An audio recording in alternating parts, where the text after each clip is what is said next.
வருமானம் வருது, தினந்தோறும் உழைக்கிறோம், சம்பாதிக்கிறோம், எவ்வளவோ காரியங்கள் இருக்குது. ஆனா அது வீட்டில தங்குகிற ஒரு நிலைமை இல்லை. ஏதாவது ஒரு வகையில அந்த பணமானது வெளியேறிக்கொண்டே இருக்கிறது. நாங்க அந்த சந்தோஷத்தை அனுபவிக்க முடியல.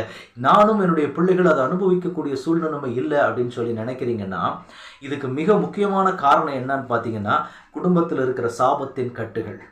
அந்த சாபத்தின் கட்டுகள் உடையாம நீங்க இந்த ஆசீர்வாதத்தை முழுவதுமாக பெற்றுக்கொள்ள முடியாது. ஒரு குடும்பத்துல எப்படிப்பட்ட ஆசீர்வாதங்கள் வந்தாலும் சரி, செழுமை வந்தாலும் சரி, உங்க குடும்பத்துல அது முழுவதுமாக நிலைத்திருந்து அதை நீங்க முழுவதுமாக அதை அனுபவிக்க வேண்டுமானால், குடும்பத்துக்குள்ள இருக்கிற அந்த சாபத்தின் கட்டுகள் உடைக்கப்பட வேண்டும். அது உடைக்கப்படாம இருந்தது அப்படின்னா, உங்க குடும்பத்துக்குள்ள நீங்க எவ்வளவுதான் கஷ்டப்பட்டு உழைச்சு நீங்க சம்பாதிச்சாலும் அந்த பணம் உங்க கைக்கு நிற்கவே நிற்காது. அது அநேக இடங்கள் அது எப்படியாவது ஒரு வகையில நீங்க உழைச்சு சம்பாதிப்பீங்க, ஆனா அதை அனுபவிக்கிறது வேற ஆளா இருப்பாங்க. நீங்களும் உங்க பிள்ளைகளும் தினந்தோறும் கஷ்டப்படக்கூடிய ஒரு சூழ்நிலைமையாக தான் இருக்கும். அந்த சாபத்தின் கட்டுகள் அது ஒட்டஞ்சிருச்சு அப்படின்னா ஆட்டோமேட்டிக்கா இந்த அற்புதத்தை நீங்க பார்க்க ஆரம்பிப்பீங்க. ஆண்டவர் இந்த நாள்ல உங்களுக்கு வாக்கு கொடுக்கிறார்.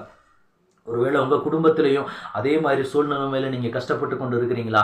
நாங்கள் அவ்வளோ கஷ்டப்பட்டு சம்பாதிச்சு கொண்டு வந்து சேர்க்குறோம், எப்படியாவது இந்த பணத்தை சேர்த்து வைத்து அடுத்த கட்ட நிலைமைக்கு நம்ம குடும்பத்தை கொண்டு போயிடணும்னு சொல்லி ஒரு நினைக்கக்கூடிய ஒரு நிலைமையில நீங்கள் நிற்கிறீங்கன்னா, அந்த மாதிரி ஒன்றுமே நடக்க மாட்டேங்குதுன்னு சொல்லி ஒரு வேதனையோடு இந்த வார்த்தையை கேட்டுக்கொண்டு இருப்பீர்களானால், அப்படிப்பட்ட சூழ்நிலைமையில் நிற்கிற உங்களை பார்த்து தான் ஆண்டவர் சொல்லுகிறார், இப்படிப்பட்ட இந்த சாபத்தின் கட்டுகளை உங்கள் வாழ்க்கையில் கர்த்தர் உடைக்கப் போகிறேன் என்று வாக்கு கொடுக்கிறார். எனக்கு அருமையான தேவனுடைய பிள்ளைகளே, இந்த இடத்துல ஆண்டவர் ஒரு வாக்கு கொடுக்கிறார். நாம் ஆராதிக்கிற தேவன் எப்படிப்பட்டவர் அப்படின்னா, நான் உன் தானியத்தை உன் சத்துருக்களுக்கு ஆகாரமாக கொடேன்.